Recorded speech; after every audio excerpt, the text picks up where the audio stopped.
দক্ষিণ চট্টগ্রাম তথা বোয়ালখালী এবং পটিয়ার সবচেয়ে গুরুত্বপূর্ণ সড়ক হচ্ছে এটা অতীত ব্রিজ। শহর থেকে গ্রামে যাওয়ার জন্য সবচেয়ে সহজ অন্যতম মাধ্যম হচ্ছে এটা।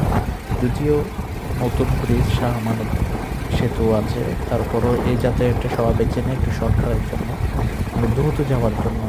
তবে দুঃখের বিষয়, এই ব্রিজটা আজ থেকে 60-70 বছর আগে নির্মিত, কথায় ব্রিটিশ আমলে। যদিও এটা একটি মেয়াদ উত্তীর্ণ একটা ব্রিজ, তারপরেও মানুষের সুবিধার্থে সময় বাঁচানোর জন্য এই ব্রিজটি ব্যবহার করে থাকেন। আরেকটা তথ্য দিয়ে আপনাদের, চট্টগ্রাম থেকে কক্সবাজারে যে ট্রেনগুলো চলাচল করে তাদের একমাত্র পথ হচ্ছে এটাই। যখন ট্রেন চলাচল করে তখন গাড়ি দুই পাশ থেকে বন্ধ থাকে। আরেকটা বিষয় হলো, এই ব্রিজ দিয়ে যে কোনো এক পাশ দিয়ে গাড়ি চলতে পারে, কারণ এই ব্রিজটার প্রস্থ একেবারে ছোটো, যার কারণে একদিক থেকে গাড়ি চললে অন্য দিক থেকে গাড়ি আসলে একটু বন্ধ থাকতে হয়। কিছু করার থাকে না।